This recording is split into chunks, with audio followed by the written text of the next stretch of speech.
할렐루야. 오늘도 각자의 자리에서 예배하는 우리에게 하나님께서 예비하신 충만한 은혜와 은총이 부어지게 될 줄로 믿습니다. 지금 우리는 코로나 상황으로 인해서 각자 또 자리에서 예배 드리게 되었지만 하나님께서 사모하는 자에게 은혜를 부어주시겠다 말씀하신 것처럼 우리 마음 가운데 사모하는 마음이 있을 때 하나님께서 더욱더 크신 은혜와 은총을 베풀어 주실 줄로 믿습니다. 오늘 우리는 에베네셀, 그가 도우셨다, 여기까지 도우셨다라는 제목으로 함께 은혜 나누고자 합니다. 2021년 시작한 지 엊그제인 것 같습니다. 참으로 시간이 빨리 간 것 같습니다. 특별히 올해는 참 시간이 빨리 간 것 같습니다. 어느덧 우리는 그래서 올해의 마지막 12월 29일이라는 시점에 서 있지요. 우리는 작년 한 해를 먼저 생각해 보면 참 힘들었던 한 해를 보냈던 것 같습니다. 초유의 사태이자 참 어려운 코로나 상황이 우리에게 다가오게 되었고, 또 우리가 한 번도 겪어보지 못한 참 힘든 영적으로나 육적으로나 또 물질적으로나 관계적으로나 참으로 어려운 시절들을 보냈던 것 같습니다. 그래서 2021년 올 한 해를 시작할 때 우리는 더욱 힘차게 시작했습니다. 전 세계가 고통받고 있는 이 코로나 팬데믹이라는 상황이 종식되어지기를 우리는 정말로 간절히 기도했고, 또한 그렇게 올 한 해 동안에 그 모든 상황들이 종식되기를 우리는 그렇게 기대하며 그렇게 힘차게 출발했지요. 그런데 한 해를 마무리하는 이 시점, 12월 29일이라고 하는 이 시점에 우리의 상황은 좀 어떻습니까? 여전히 이 상황은 종식될 것 같아 보이지 않습니다. 더 나아가서 우리 삶에 펼쳐진 문제들 역시도 여전히 너무나도 오랫동안 우리를 괴롭히고 힘들게 하는 그 문제들은 우리의 삶을, 우리의 그 모든 어려움들을 우리 삶에 가져다 주는 것이 우리의 현실인 것 같습니다. 우리에게 끊임없이 고통을 가져다 주고 있지요. 우리가 겪고 있는 이 어려운 시기, 영적으로 참으로 힘든 시기, 그리고 육체적으로나 또 사회적으로나 모든 이 세계가 겪고 있는 이 어려운 시기가 언제 끝나고 언제 종식되어질지 우리는 알 수 없는 것이 사실입니다. 그래서 조금 더 힘든지도 모르겠습니다. 그런데 한번 제가 생각해 보니 한 해를 마무리하는 이 시점에 어떤 말씀과 어떤 은혜를 나누면 좋을까 참 많이 고민하다가 하나님께서 제 마음 가운데 주신 한 가지 마음이 있었습니다. 그것을 가지고 오늘 한번 나누어 보려고 하는데요. 우리가 이 한 해를 마무리하는 이 시점에 하나님을 믿는 신앙인으로서의 자세는 아주 명확해야 하겠다라는 생각이 들었습니다. 하나님을 믿는 신앙인으로서 우리는 어떠한 신앙적인 자세를 가지고 이 어려움들을 해결해 나가야 할지 우리는 오늘의 본문을 통하여서 또 하나님의 말씀을 통하여서 함께 생각해 보고자 합니다. 먼저 오늘 본문인 사무엘상 7장 2절의 말씀을 함께 읽어보도록 하겠습니다. 사무엘상 7장 2절의 말씀 함께 읽겠습니다. 괴가 기럇 여아림에 들어간 날로부터 20년 동안 오래 있은지라 이스라엘 온 족속이 여호와를 사모하니라. 2절의 시작, 어떻게 시작되어집니까? 괴가 기럇 여아림에 들어갔다라고 이야기하며 시작이 되어지지요. 이 말을 이해하기 위해서 우리는 먼저 사전적인 그 배경 지식을 좀 갖고 있어야 할 것 같습니다. 사무엘상 4장을 보면 이스라엘 백성들은 블레셋과의 전쟁을 벌이게 되어집니다. 안타깝게도 이스라엘 백성들은 이 전쟁에서 철저히 완전히 패배하게 되어지지요. 그 결과로 어떤 결과가 일어나게 되어집니까? 블레셋에게 하나님의 언약궤를 빼앗기게 되어집니다. 이스라엘 백성들에게 있어서 이 언약궤 어떤 의미였을까요? 우리가 생각하는 것보다 아마도 더 크고 더 중요한 의미를 갖고 있었을 겁니다. 이 언약궤는 이스라엘 백성들과 세우신, 또 하나님께서 이스라엘 백성들과 맺으신 그 언약의 증표이기도 했고, 하나님께서 그들과 함께 계신다라는 확증이기도 했습니다. 그런데 그 너무나도 중요한 그 하나님의 언약궤를 블레셋이라는 족속에게 빼앗기게 된 것이지요. 언약의 확증이자 증표인 이 언약궤를 빼앗겼다라는 이 사실 하나만으로도 이스라엘 백성들에게 굉장히 충격적인 사건이 되었던 것 같습니다. 왜냐하면 우리가 잘 아는 엘리 제사장이라는 사람이 있습니다. 이 사람은 이 사건으로 인해서 충격으로 목숨을 잃게 되기 때문입니다. 성경을 보면 그가 굉장히 비둔했다라고 이야기하는데, 그가 블레셋과의 전쟁에서 두 아들이 죽고 또 언약궤가 빼앗겼다라는 소식을 듣자마자 그의 의자에 앉아있던 그의 몸이 뒤로 넘어가서 목이 부러져 죽게 되었다라고 성경은 이야기하죠. 그만큼 하나님의 언약궤가 이방 족속에게 빼앗겼다라는 사실은 굉장히 이스라엘 백성들에게 있어서 너무나도 충격적이고 중요한 의미를 담고 있었던 것입니다. 그런데 하나님은 거기에서 끝나시지 않았습니다. 하나님은 그 언약궤를 빼앗겼지만 하나님께서는 새로운 역사를 시작하십니다. 바로 다음 장인 사무엘상 5장의 말씀을 보면 하나님의 언약궤는 그 블레셋 가운데 갇혀있지 않았음을 우리는 볼 수가 있습니다. 언약궤 스스로 하나님의 크신 능력을 보여주었기 때문입니다. 언약궤와 함께 놓여져 있던 그 이방족 속의 다곤이라는 그 우상 신상과 함께 놓여져 있었던 그 다곤 신상을 하나님의 언약궤, 하나님께서는 그 다곤 신상을 치시고 더 나아가서 블레셋이 섬기고 있던 그 우상들을 하나씩 무너뜨려 버리기 시작하십니다.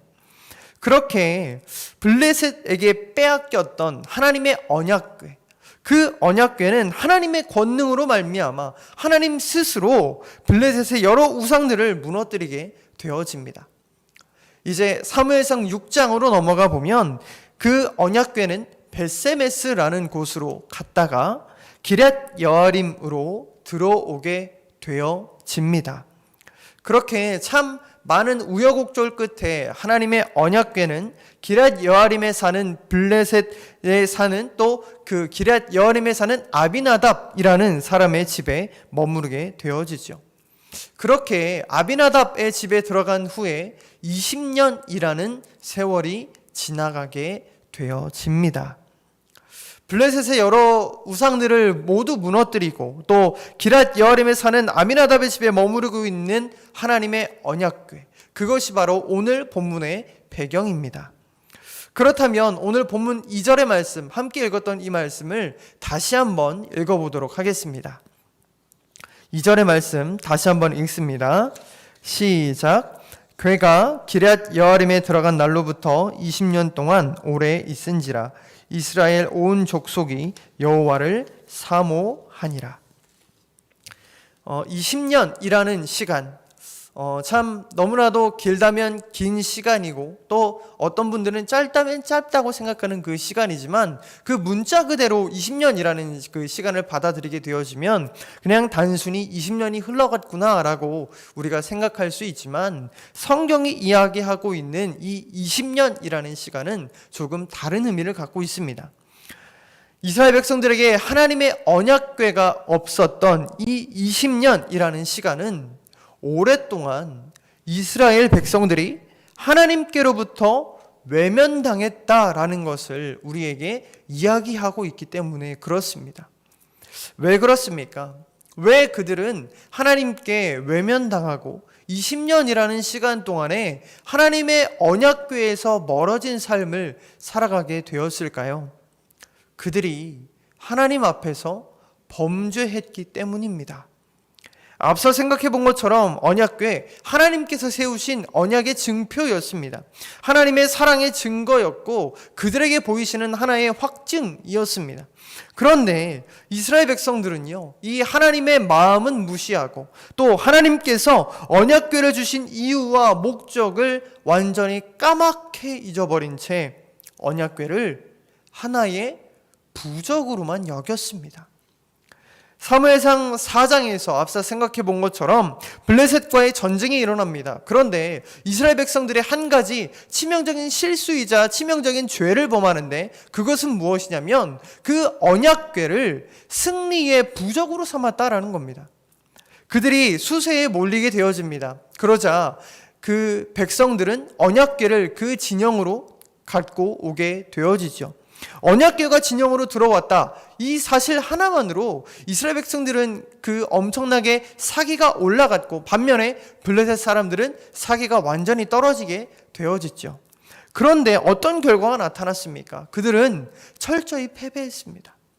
하나님을 우상시하고 하나님께서 주신 그 언약, 하나님의 언약궤를 하나의 승리를 위한 물건으로 삼은 그들에게 주어진 결과, 철저한 패배였습니다.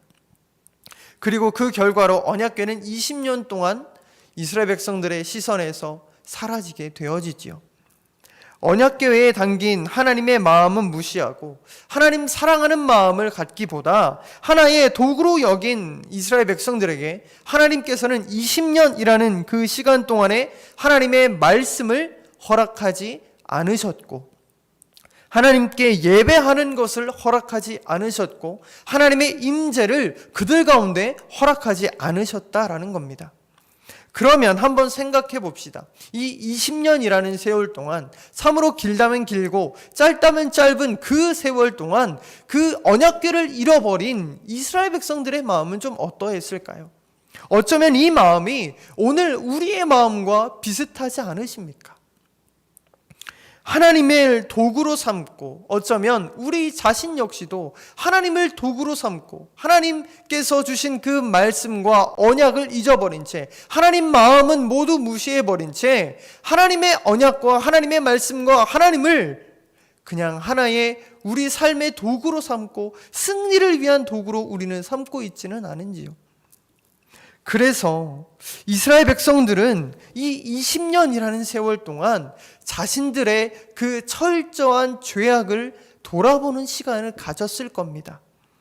하나님을 도구 삼았던 자신들의 패역함과 무지함을 돌아보고 언약궤가 그들 가운데 다시 돌아오기만을 간절히 기대하는 마음, 기도하는 마음이 그들 가운데 있었을 겁니다. 그러면 한번 반대로 생각해 봅시다. 하나님의 마음, 하나님의 관점에서 이 20년이라는 시간은 어떤 시간이었을까요? 단순히 이 20년이라는 시간이 백성들을 혼내고 또 백성들을 징계하기 위한 시간이었을까요? 아마도 아닐 겁니다. 분명히 백성들은 하나님 앞에 범죄하고 하나님을 우상시하는 죄를 범했습니다. 하나님 앞에서 죄를 짓고 하나님 앞에서 너무나도 큰 잘못을 저질렀죠.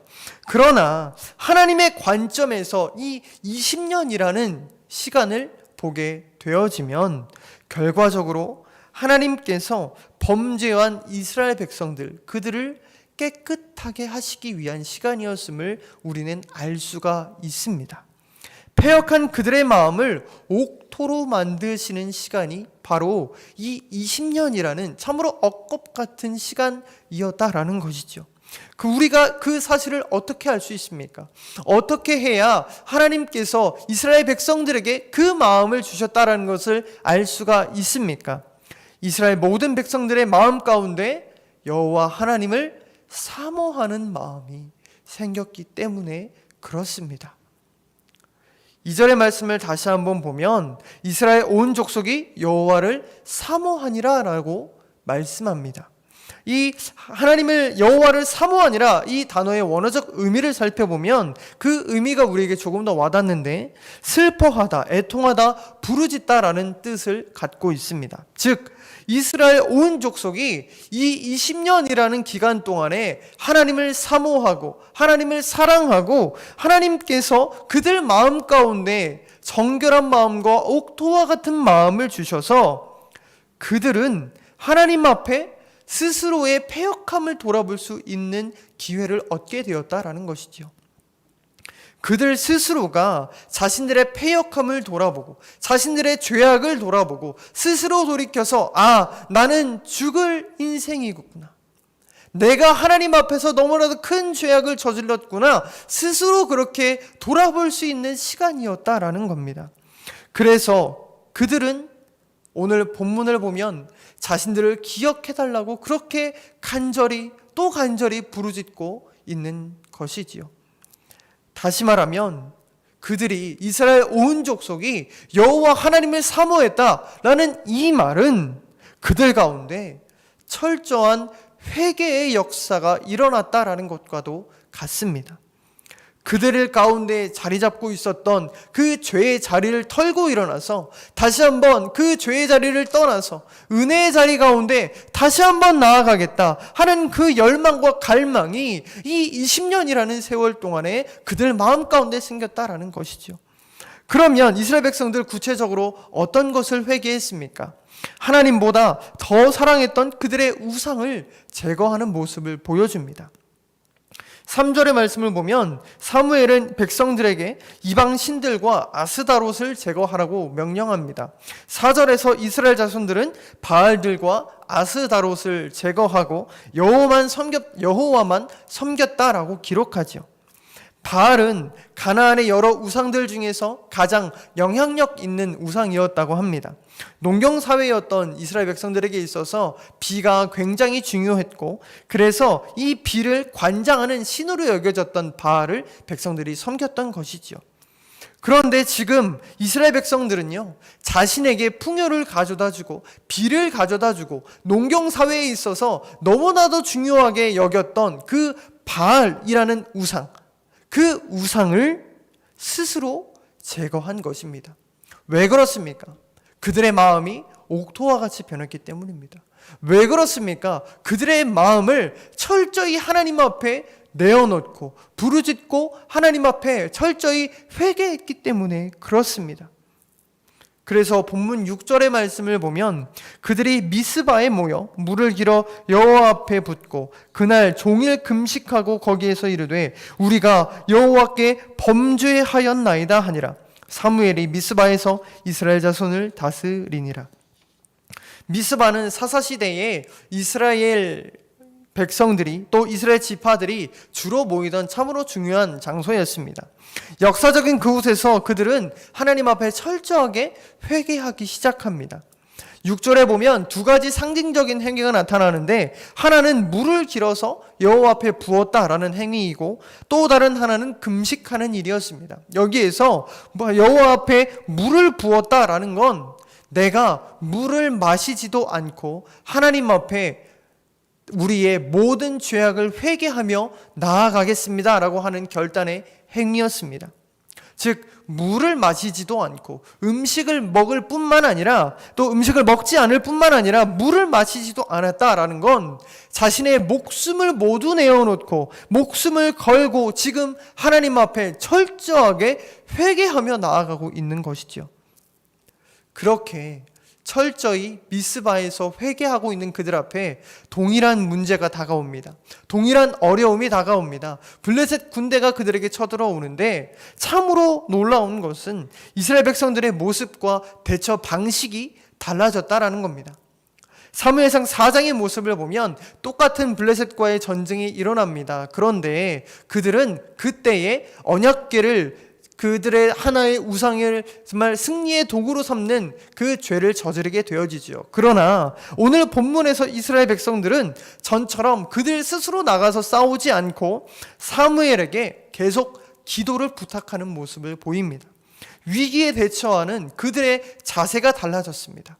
기도를 통하여서 그들의 마음이 바뀌고 철저한 회개의 자리에 들어서자 그들이 철저하게 그들의 자세가 완전히 달라져 버리게 되어진 것이지요. 백성들의 간구대로 사무엘은 여호와 하나님께 제사를 드리고 하나님 도와달라고 그렇게 부르짖습니다. 사무엘이 온전한 번제를 드리고 난 후에 하나님은 우레를 바라셔서 블레셋 군대를 모두 물리쳐 주시죠. 하나님께서 행하신 그 전쟁이 끝나고 난 후에 사무엘은 승리를 기념하기 위해서 하나의 기념비를 세우는데 그것이 바로 에벤에셀이라는 기념의 돌이었습니다. 에벤에셀, 곧 하나님께서 여기까지 우리를 도우셨다. 그런데 한 가지 참 흥미로운 것이 있습니다. 사무엘상 4장의 말씀을 보면 그곳에 등장하는 지명 이름이 에벤에셀이라는 이름을 갖고 있습니다. 그곳에서 그들의 모습 어떻습니까? 하나님 앞에 패역했습니다. 하나님 앞에 반역했습니다. 하나님께 범죄했습니다. 그런데 미스바에 세워진 이 에벤에셀, 그 이름은 같았지만 하나님께서 여기까지 우리를 도우셨습니다 라고 그들은 오히려 완전히 달라진 신앙인의 자세의 모습으로 하나님 앞에 신앙 고백을 올려드리고 있는 것이지요. 그러면 어떻게 해서 같은 이름이지만 또 다른 의미가 나올 수 있었습니까? 그들이 하나님을 사모하는 마음으로 진정으로 회개했는가의 차이에 있었습니다. 그렇습니다. 하나님께서 여기까지 우리를 도우셨습니다. 올 한 해 하나님께서 여기까지 우리를 도우셨습니다 라고 고백할 수 있는 사람은 우리의 패역함을 철저히 하나님 앞에서 회개하는 사람입니다. 올 한 해 동안 살아온 그 우리의 삶의 자리의 모습들을 돌아보면서 겸손하고 철저하게 하나님 앞에 회개하는, 또 하나님 앞에 온전히 겸손한 모습으로 하나님께서 여기까지 이끄셨습니다 라고 고백하는 사람, 그 사람이 바로 하나님께서 여기까지 우리를 도우셨습니다 라고 고백할 수 있는 사람인 것이지요. 사랑하는 성도 여러분, 앞서 살펴본 것처럼 이스라엘 백성들 여호와 하나님을 사모했습니다. 그런데 그들은 여호와 하나님을 사모하되 말로만 사모하지 않았습니다. 말로만 하나님을 사랑한다 고백하지 않았습니다. 그들이 갖고 있었던 우상들, 하나님보다 더 사랑했던 그 모든 것들을 내어버렸고 스스로의 패역함을 슬퍼했고 애통하며 그 패역함 속에서도 하나님 우리를 긍휼히 여겨 주옵소서, 하나님의 긍휼하심 앞에 그렇게 기도하는 그런 모습이었습니다. 바로 이 모습이 하나님께서 올 한 해를 마무리하는 이 시점에 예배하는 우리에게 요구하고 계시고, 또 하나님께서 우리 삶에 원하시는 참된 신앙인의 자세인 줄로 믿습니다. 보통 우리는 한 해의 마지막이 되면 우리의 죄악들을 회개하게 되어집니다. 그러나 하나님께서 진정으로 원하시는 것 반드시 기억하시기를 바랍니다. 우리의 입술로만 회개하는 것이 아니라 우리의 삶이 변화되는 회개입니다. 회개에 합당한 열매를 맺는 삶입니다. 그냥 우리 삶에 실제적인 변화가 일어나고 우리의 입술로만 회개하고 우리가 잘못했습니다 고백하고 끝나는 것이 아니라 우리의 삶에 실제적인 변화가 일어나야 합니다. 우리 삶에 죄악된 자리가 우리가 그 자리에 앉아 있었다면 우리는 그 자리에서 벗어나서 이제 은혜의 자리 가운데 나아가는 결단을 해야 하고, 죄의 습관 가운데 있었다면 그 습관을 끌어내는 결단이 오늘 우리에게 있어야 하는 것이지요. 그래야만 하나님께서 원하시는, 또 하나님께서 기뻐하시는 그 삶의 자리, 은혜의 자리 가운데 우리가 나아갈 수가 있게 되는 것입니다. 그것이 이 한 해를 마무리하는 이 시점에 하나님 앞에 철저히 회개하고 철저히 자복하고 우리의 잘못된 그 모습들을, 하나님 앞에서 패역한 그 모습들을 철저히 회개함으로 우리의 삶이 달라지는 것, 그것이야말로 오늘 하나님께서 우리에게 원하시는 자세인 줄로 믿습니다. 사랑하는 성도 여러분, 이제 말씀을 마무리하려 합니다. 올 한 해 우리의 삶을 한번 돌아보시기를 바랍니다. 혹 올 한 해 살아가면서 우리 육신의 만족을 위하여서 하나님을 이용한 일은 없으십니까? 또 하나님 앞에 회개하지 않고 하나님 앞에 입술로만 회개하며 여전히 패역하고 우리의 삶의 자리가 여전히 죄의 자리 가운데 앉아 있지는 않으신지요? 우리 마음의 우상들 모두 내어버리셨습니까? 우리 마음의 우상들을 여전히 품고 우리의 입술로만 하나님을 사랑한다 그렇게 고백하고 계시지는 않으신지요? 바라건대 우리 마음에, 또 오늘 이 예배하는 우리 모습 가운데 오직 하나님 앞에 철저히 회개하고 하나님 앞에 우리의 패역함을 돌이켜보는 귀한 시간 되시기를 바랍니다. 바라건대 에베네셀, 하나님께서 여기까지 우리를 도우셨다라고 고백할 수 있는 이 믿음의 고백이 오늘 우리 가운데 흘러넘치시게 되시기를 소망합니다. 하나님께서 여기까지 우리를 도우셨다라는 고백, 철저히 하나님 앞에 회개하는 자만이 누릴 수 있는 고백임을 하나님께서 또 기억하게 하시고, 또 하나님께서 우리 입술 가운데, 우리 삶 가운데 그렇게 흘러넘치게 하실 줄로 믿습니다. 여전히 우리의 패역한 삶의 자리를 이 시간에 다시 한번 돌아보고 또 다시 한번 회개하며 나아갈 때에 하나님께서 예비하신 충만하신 은혜와 은총이 이 한 해를 마무리하는 이 시점에 더욱더 크게 부어질 줄로 믿습니다. 바라건대 남은 이 한 주간 동안 또 남은 며칠 가운데 우리의 삶의 자리를 돌아보고 주님 앞에 철저히 회개하며 나아가는 우리가 되어지시기를 주님의 이름으로 간절히 소망합니다. 기도하겠습니다.